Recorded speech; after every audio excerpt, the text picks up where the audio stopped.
Good morning.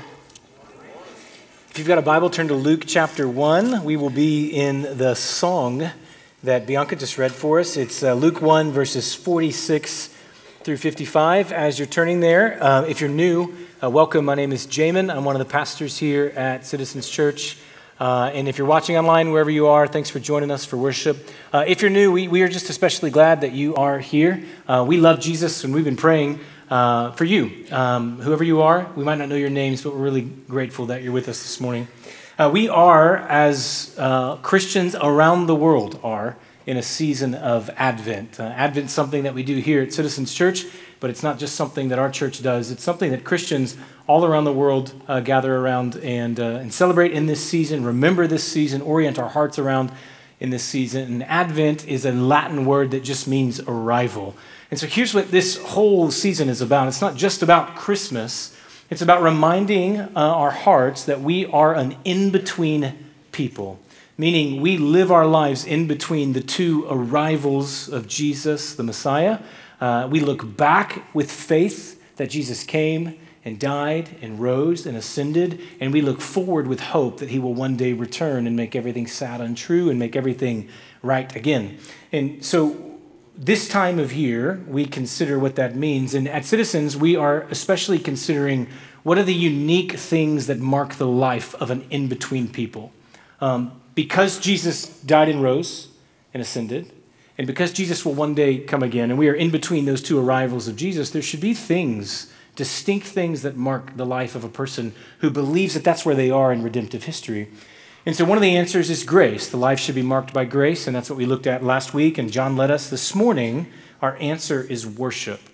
That as a people who live in between the advents of Jesus, our lives should be marked by worship, but not just worship. Specifically, what we'll lean into this morning is that there are truths that if we will let them, and we play a part in this, but there are truths that if we let them, they can stir the soul of the Christian to sing, even when it doesn't make sense to sing. One of my favorite books that I talk about often is a book by Corrie ten Boom called The Hiding Place. Have you read it? It's wonderful. Corrie, her story is her family were hiding Jewish men and women during the Holocaust in World War II. And they were in Holland, and they got caught and arrested. And Corrie and her sister Betsy were shipped around from prison to prison during that time before eventually being released. And so in her book, The Hiding Place, she writes about her story, and she writes about the horror of it and the faith of it and her resilient hope in God in the midst of it. And what I love about the book is you can read it over and over and over again and catch things you missed the first time because it's just so full of these really special, sacred, important moments. And one of those is a really short scene in the book. It's just a paragraph on the page. But Corrie and her sister are being transferred from a prison to a concentration camp in the heart of Germany. The concentration camp is called Ravensbrück. It was a women's extermination camp, hell on earth. And there had been hope that they were being released, and instead of going home, they went further into Germany, into this concentration camp, and it would end up being the worst part of an already terrible story. They'd been on a train for days, and then they walked for miles, and they get to the concentration camp, and the guards stopped them before letting them enter into the camp, and they realized that before going to the camp, they were going to be forced to sleep on the ground. It was nighttime, it was pitch black, and I want to read from the book. We stood about, uncertain what to do. Whether a new group of prisoners had arrived or what the reason was for driving us from the tent, no one knew. Women began spreading their blankets on the hard cinder ground. Slowly it dawned on Betsy and me, Betsy's her sister, that we were to spend the night here where we stood. We laid my blanket on the ground, stretched out side by side, and pulled hers over ours. The night is dark, and I am far from home. Betsy's sweet soprano was picked up by voices all around us. Lead thou me on. The night is dark and I'm far from home, lead thou me on. Those are lyrics to a hymn. These women, they laid down to sleep outside of the concentration camp, on the ground, in the dark, These women who had been through so much evil with more to come. And Corey's sister starts singing a song, and then others join in. The hymn is called Lead Kindly Light. It was written by a Catholic poet named John Newman in 1833. And we need the full lyrics to understand what was happening in this scene. It goes like this: Lead kindly light amid the encircling gloom. Lead thou me on.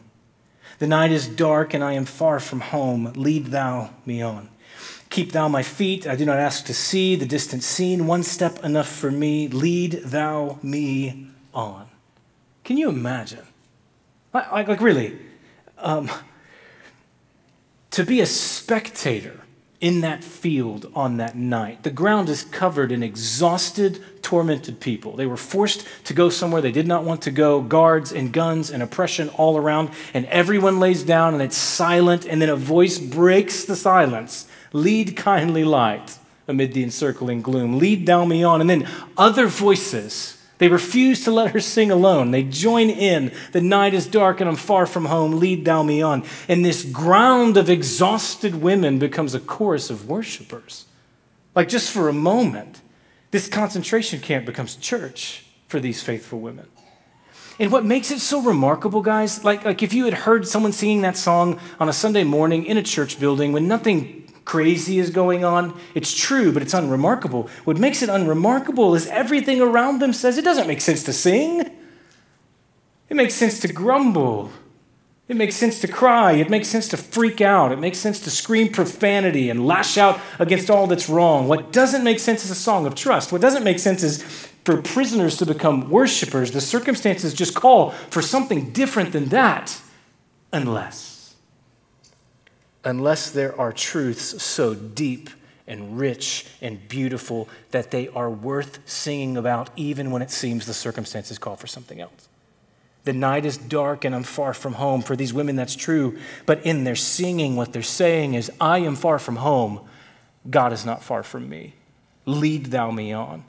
And it doesn't seem to make sense to sing because of all that's going on around me, but I believe in a God that is bigger and greater than just what's going on around me. And in every circumstance, including this one, there are truths so true they can stir my soul to sing, even when it seems like it doesn't make sense to sing. And I just think that is one of the most beautiful, compelling pictures of Advent faith there is. And in Luke chapter 1, verses 46 through 55, we get that kind of scene with Mary, the mother of Jesus. She's singing a song in this. Your Bible probably says something right before 46. It says like Mary's Song of Praise. It might have a title over the song that says the Magnificat. That's just a Latin word for my soul magnifies the Lord. And what's happening here is the backstory is just a few days before Mary sings this song. An angel comes to Mary and says, Mary, you'll conceive in your womb and bear a son. You'll call his name Jesus. He'll be great. He'll be called the Son of the Most High. The Lord God will give to him the throne of his father David. He'll reign over the house of Jacob forever, and of his kingdom there will be no end. In other words, you're going to be the Messiah's mom, Mary. And so he tells her that, and then she goes to her cousin Elizabeth's house. She takes a 4-day trip there. They talk, and then Mary opens her mouth and she sings these words, my soul magnifies the Lord. And it's a moment of worship where her circumstances could have easily called for something else. It's a moment where she's singing when singing doesn't seem to make sense. Let me explain. Most scholars, when this happens, at this point in Mary's life, they have her age somewhere between 13 and 16. So let's call her 15. She's so young. She's a kid. She's a teenager. Do you remember you at 15? Like, if you're in the room right now and you're 15, you're wonderful. You're doing great. But for those of us that are like my age, when we think about us at 15, I just wasn't quite ready for anything in life, much less something this heavy in life. She's so young, so vulnerable. So many experiences she hadn't had, so much left to learn, right? But not only that, she is from a town called Nazareth. And Nazareth is a poor town. It's mostly a couple hundred religious people. The main thing going on there are farms and vineyards. So Mary is a poor, lower-class, 15-year-old girl living in a poor town. She's engaged to a carpenter named Joseph, who's likely 5 to 10 years older than her. And as an engaged couple in that culture, they are legally married. The only thing they are missing is a ceremony, and probably the only reason they're waiting for the ceremony is because Joseph is spending time building a room onto his parents' house so that when he and Mary get married, they could move in with Joseph's family, which I'm sure Mary was thrilled about. So she lives in Galilee at this time, which is a region in Israel, and all Israel is under Roman occupation. They are an occupied people in their own country. A guy named Herod the Great is Rome's appointed king of Israel. They called him the King of the Jews. And he is a violent, unstable, power-hungry tyrant. He has a reputation for unleashing his soldiers on anyone who poses a threat to his throne. In fact, at the end of his life, there's a long list of people that he had executed because he felt threatened by them. And on that list are a few of his own wives and a few of his own sons. He was the worst. So when the angel comes to Mary, Mary, you found favor with God. You'll conceive and you'll bear a son, God's son, the Messiah of his kingdom. There'll be no end. In that moment, the circumstances of her life, she is an unwed, pregnant 15-year-old, engaged to a man who knew the baby was not his. In fact, Matthew tells us that Joseph's plan is to divorce Mary quietly before the angel comes and validates her story. And she's living in a small religious town. Who would not buy the Immaculate Conception story? Scott McKnight, he's a New Testament scholar. He wrote a wonderful book on Mary, and he lists a bunch of realities for Mary around this time that were facing her as an unwed, pregnant teenager. The community was going to taunt and ostracize her son. Her son would be called illegitimate. She knew Joseph's reputation would be jeopardized. He would be legally required to divorce her. He could leave her stranded with the Messiah to be without a father. Worst case scenario, she is accused of adultery and excommunicated or worse. And she is carrying the king in her belly in a country where the current king had a zero-tolerance policy for any other kingly claims. She is months away from having to flee her home while Herod commits infanticide in Bethlehem because he heard that's where Mary's son was born. And here's how McKnight says it.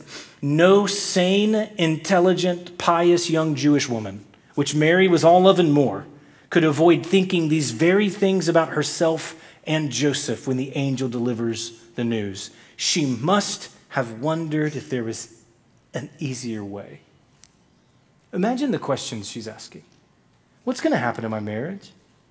How will I make it if we don't make it? How will my hometown respond? Will I have to leave the only thing I know? How will we survive if I'm hunted by a tyrant? I already have so little. How can I lose even more? And with all of that swirling around in her heart and in her mind, in these verses, she opens her mouth and sings. My soul magnifies the Lord. My spirit rejoices in God, my Savior. She sings when it seems like it doesn't make sense. The circumstances call for more fear or more questions or demanding of God that he send another angel or more doubt. All of that makes sense unless there are truths so deep and beautiful, things that are so true that they stir the soul to sing at all times. And that's what Mary does. What I'm hopeful for this morning, friends, for us to hear, maybe for the first time, for most of us probably to remember, to hear again, that as an Advent people, as an in-between people, this kind of worship is available to us. It's actually necessary for us. It's an essential part of living in the waiting, of being an in-between people, looking back and looking forward. It's an essential part of our hearts being formed and shaped into Christ-likeness. And look, I know the circumstances of our life are different. No one is outside of a concentration camp right now. No one in the room is pregnant with Jesus and hunted by a tyrant. But because we are an in-between people, because we are a people that are waiting, looking back at what God has done, and God has done so much, but also looking forward, waiting for him to come again, and knowing that we're living in a world where there is so much that's still so wrong, so much that we're waiting for him to make right. And so for many of us, if not all of us, we could right now point to circumstances in our life that call for something other than worship. Something going on that could silence us. Something we could point at and say, I can't worship with that in my life. Now's not the time to sing. Some of us could point to some sort of relationship that's falling apart. Or it's strained, or there's conflict, or it's over. And you'd say it like this, my marriage is not in a good place. I don't know if we're going to make it. I'm not in a good place with my parents. Things are really difficult there. I'm not in a good place with my children. We don't have the relationship that I really hoped that we would have. And so there's some relational pain. And when there's that kind of relational pain, it has a way of just soaking up all of your thoughts and all of your emotions and all of your energy. Some of us are consumed by sin. We're consumed by some sort of habitual failure that seems to have a stronger hold on us than God. And we know us, and we know that we're not who we're supposed to be. We know we're not yet what we're supposed to be. And so all of this, church, right now, can feel so fraudulent. You know, the idea of worshiping and singing, it's like God knows me, and if I were to try and sing and offer my worship, God knows me too well to accept it. Surely he knows me too well to be moved by it. Some of us are suffering, and we're actively praying for some pain in our life to change. We're asking for God to take away something painful that we don't want. We're asking God to give us something good that we don't have, and the waiting is weighing on our souls, and we're discouraged, maybe even despairing, and it seems like God is silent, and so maybe we should be too. Some of us, if we're honest, we just don't care. We don't think about God that much, would be the way to say it. He's not really priority. Oh, we're busy. You had a busy week. It's a busy season. And this is the kind of season where it's easy to be given over to all that we have to do and all that we have to get done. And it's a time where we're kind of taking inventory of how the year has gone. And so it's really easy for our thoughts to go towards when we get the next break, or it's really easy for our thoughts to go towards the fact that my life demands more than I actually have to give. And so all this just feels so disconnected. It doesn't really make sense to sing. It makes a lot more sense to stress right now. And all that, friends, is part of living in a world that's waiting for the second advent of King Jesus. The relationships that are falling apart, the parts of me that are full of sin, the parts of life that are full of pain, the lack I feel for what life demands, all of that is part of a life that is waiting for Jesus. And hear me, in that world, I need you to know, God's word wants you to know, in that waiting, one of the most beautiful, righteously defiant things you can do is offer your worship to God, to sing when it seems like it doesn't make sense to sing. And worship, friends, is so much more than singing. Worship is an all-of-life offering of all of our thoughts and actions in response to the love of God and the character of God. But one of the ways that we do that is through song.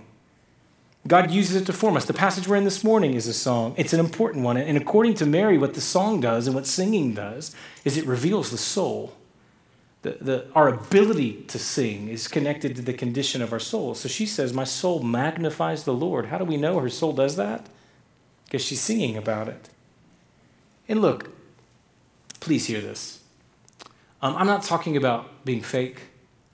I'm not talking about performing in a worship service because it makes us feel good. I'm not talking about ignoring the parts of our life that are really, really difficult. I am talking about being the kind of people that can lay on the ground and confront the darkness with worship. I'm talking about being the kind of people who have the gritty faith that we see in a 15-year-old who could lose so much and be afraid of so much and who's suffering so much and still opens her mouth and rejoices in God, her Savior. It's a heart that has such a hold on these truths, and truths that have such a hold on a heart that at all times we can respond and praise. We can sing when it seems like it doesn't make sense. I just want to name what those truths are. Mary names them for us. She sings them, and I want to reach into her song and point out three truths that stir her soul to sing, that if we let them, can do the same for us. On this Sunday, on this Advent season, can stir our souls to sing because they are as true for us as they are for her. I want to read her song. I'm actually going to sing it for us. Just kidding. It says this. It's beautiful. It's so rich. She's such a thoughtful, faithful artist, Mary is. My soul magnifies the Lord, and my spirit rejoices in God, my Savior. For he has looked on, remember that phrase, we'll come back to it. He has looked on the humble estate of his servant. For behold, now on all generations will call me blessed. For he who is mighty has done great things for me. Holy is his name. His mercy is for those who fear him. From generation to generation, family to family, year to year, century to century. He has shown strength with his arm. He has scattered the proud in the thoughts of their hearts. He has brought down the mighty from their thrones, and he has exalted those of humble estate. He's filled the hungry with good things. The rich he sends away empty. He has helped his servant Israel in remembrance of his mercy, as he spoke to our fathers, to Abraham, and to his offspring. Who's her song about? God. And not just, she's not telling stories about God necessarily, but she's singing, she's delighting in what about God? His character. She says he's mighty, he's holy, he's merciful, he's strong, he's compassionate, he keeps his promises, and all of that is in her song. The first thing that we see that stirs her soul to sing when it doesn't seem to make sense is the character of God, who God is, the beauty and truth and goodness and majesty and glory and might of God. About 10 years ago, it was a little more than that, 11 or 12 actually, I was applying to go on staff at the Village. I really wanted the job. Loved the church, wanted to be a part of the church. And I had to, as part of the application process, I had to submit character references, and which is pretty standard. You just need someone to vouch that you are qualified for the job, that you are who you say you are. And there's a friend that I reached out to. He was a pastor, and I hadn't talked to him in a while. We hadn't spent time together in a while. We had known each other years before, but he was a great guy. He was a great pastor. He was kind of well known, and I thought a reference from him would go a long way. I thought it would be kind of impressive if he wrote a character reference for me. And so I emailed him and I asked him, I was like, hey, will you fill this out? And he responded and he said, no. And he explained. He said, it's been a while since we've spent meaningful time together, and while I trust you'd be qualified for the job, I don't feel like I've been close enough to you recently. Like we haven't spent enough time together lately for me to speak confidently about your character, so I don't feel like I can fill out the form. And I thought, I never really liked that guy. Truly, there's something about that I really appreciate, because it honors a reality that people can change. And proximity to someone, time with someone, is essential to be able to speak about their character, right? You have to be close to someone to be able to speak honestly about what's true about them. 15-year-old Mary opens her mouth and she sings. And she says, God's mighty, and he's holy, and he's merciful, and he's shown mercy to me and to all who fear him from generation to generation. And the proud don't stand a chance, and he's compassionate, and he feeds the hungry, and he doesn't forget his people, and he remembers his promises. Her song is this character reference for God, about her mighty, holy, merciful God. And she can sing when it doesn't seem to make sense because of all that is about to change in her life. Her God's going to stay the same. And his character is unchanging. Friend, do you know a truth right now as an in-between people that can stir your soul to sing? Your God is good, and he's true, and he's beautiful, and he's gentle, and he's holy, and he's mighty, and he's strong. He's worthy of your worship. Now, what we learn from Mary that we need to heed is that those truths, like maybe I said that and it just doesn't resonate. What we need to learn from Mary is that those truths are quick from her lips because she stayed close to her God. There was no distance. She stayed in close proximity to him. Follow me. She's remarkable. In her song, there are 27 references or parallels to the Old Testament. 27. It's a 10-verse. Do you know 27 verses? It's a 10-verse song, and she has 27 references to the Old Testament. Some of it is lifted straight from Hannah's song in 1 Samuel. Some of it comes from Genesis. Others of it come from the Psalms, some from Isaiah. Rebecca McLaughlin is an author and a theologian, and she wrote a brilliant, helpful book called Jesus Through the Eyes of Women. And she has a chapter on Mary, and she's talking about Mary's song, and she says this. It's a poignant, helpful line. She says, Mary's song is like a gorgeous tapestry woven from many Old Testament threads, meaning she took what she knew of God from different places in Scripture and tied them together in a piece of art. And here's what's crazy. She doesn't own a Bible. She doesn't have access to an Old Testament. Those were scrolls that were kept in synagogues that weren't readily available to 15-year-old girls engaged to carpenters, which means if there's 27 references, parallels to the Old Testament, it means that she had hidden those verses where? In her heart. She knew her Bible. And so when the angel tells her, when he first comes to her, she says two things, and two things only. He says, you're going to be Jesus' mom. And she says, how can it be? How can I be pregnant? I'm a virgin. And then the angel says, nothing is impossible with God. And immediately when he says that, that truth registers with what she had already hidden in her heart as true about God. And so the second thing she says is, I'm your servant. May it be to me according to your word. Scott McKnight says this about that moment. It's really helpful. Why did Mary consent to this plan? Everything going on, everything it could cost her. Why did she consent to the plan? Because she knew God. She knew from the pages of her people's history that the God of Israel was a merciful God who would look after her. She knew the stories about other women who were threatened in Jewish history, who were protected by God. Women whose stories are found in the Bible, women like Tamar and Rahab and Ruth and Bathsheba. Because of Mary's trust in God, and in spite of all these threatening thoughts of accusation and rebuke, Mary uttered those courageous words that change history. I am the Lord's servant. May it be to me according to your word.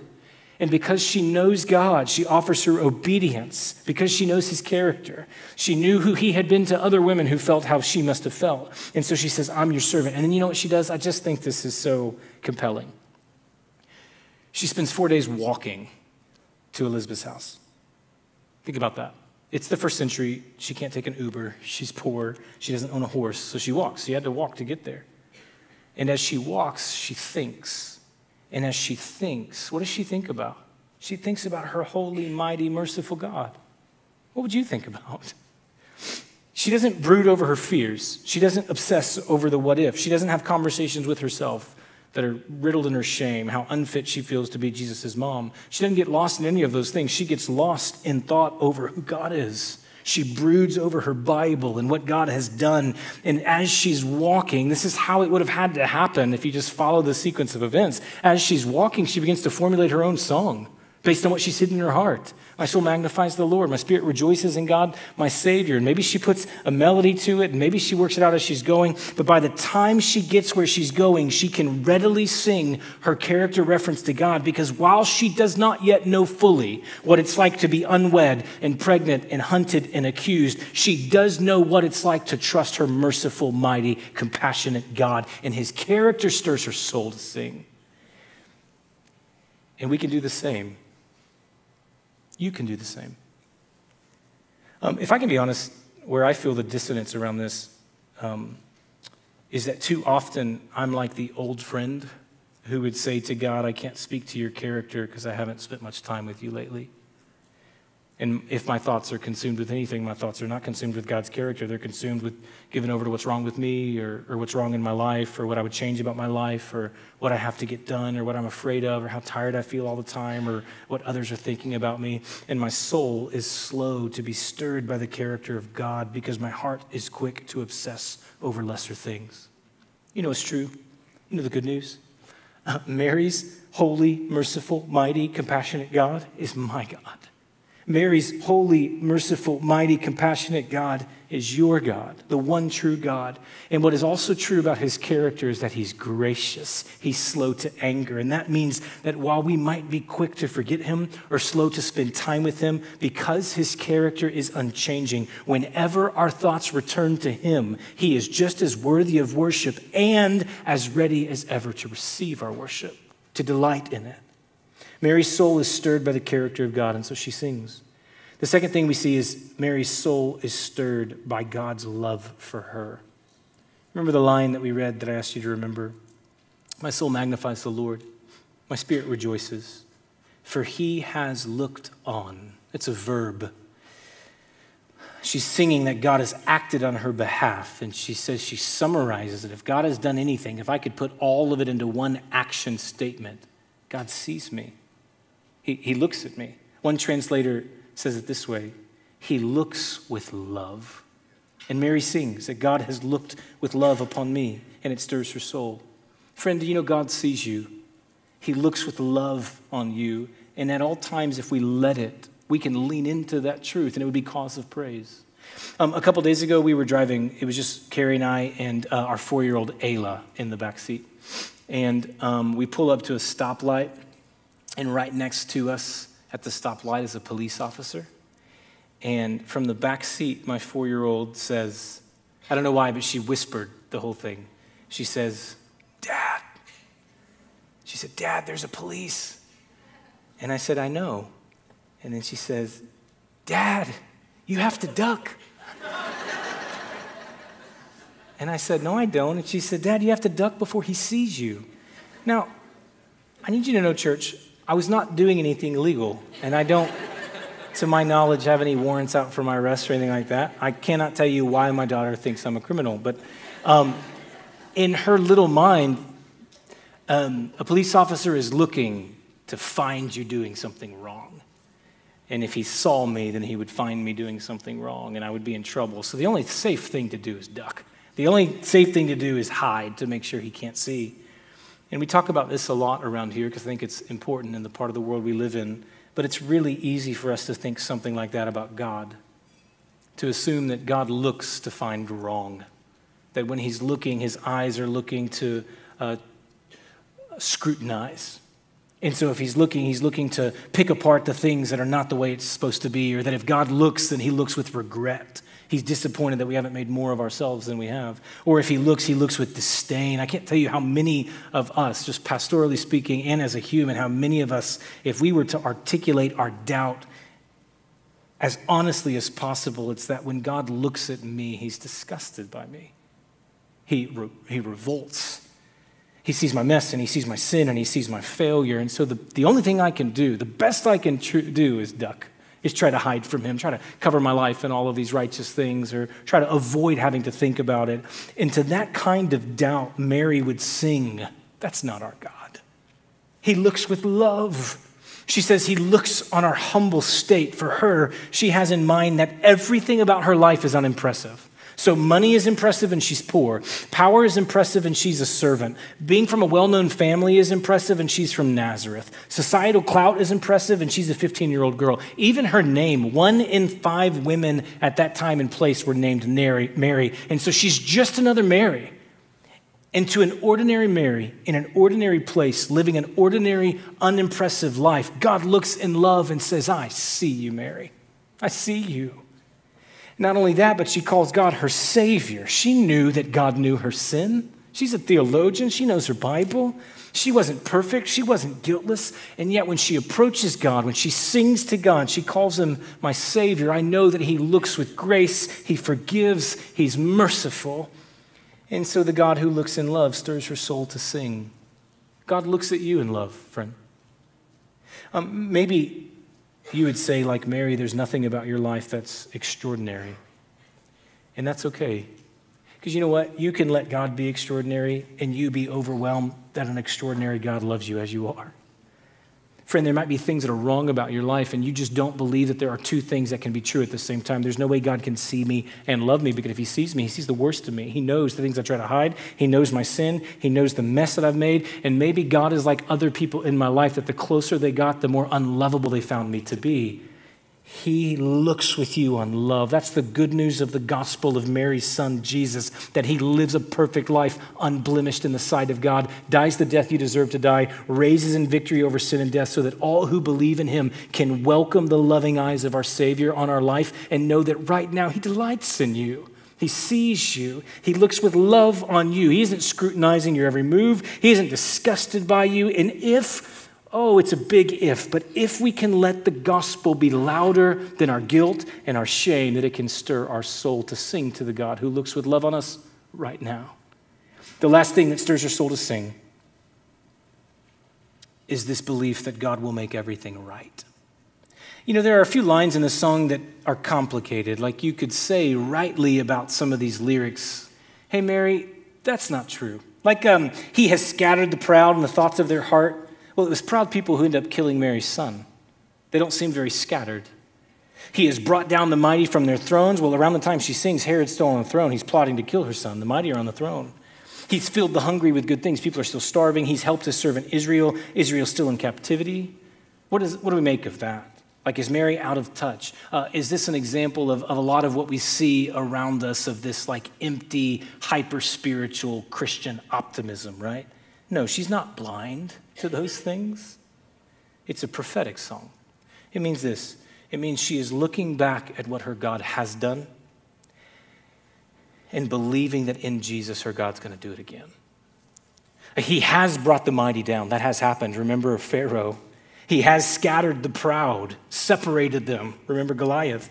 He has filled the hungry. Remember the manna from heaven. He has done those things. And because of what God is currently doing in her, literally in her womb, she believes that in her son that God's going to do them again. And my friend, look right at me. This is the very crux of Christian hope that God has.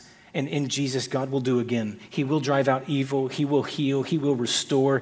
Jesus rose from the dead. And when Jesus returns, all who belong to him will rise again. He will visit the world again with resurrection. And she sings, not because everything is right now, but because everything will be made right one day.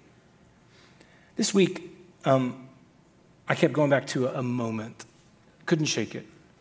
That's a really sacred moment for me, and I'll remember it for the rest of my life. And it holds so much of the heart of this passage and really what I'm hopeful for us to walk away with. I shared several weeks ago about the loss of one of our church members, my friend, Stephen Roundtree. Stephen, wonderful man, loved Jesus. And he fought a courageous battle against brain cancer, and then he went to be with Jesus on October 21st. And a few days before he passed, Bleecker and I went to see him at his house. Stephen would ask us and invite us to come and pray with him and sing, and we got to do that often. And we went Monday. He passed away on a Friday. We went on Monday, and we didn't know this at the time, but it was the last time we were going to get to do that. And usually when we would go, Stephen would sit on the couch, and he would sing really loud, and he would raise his arms and pray and find a way to encourage us, because that's who he is, and cry. But this last time, he was too weak for that. He was laying in bed.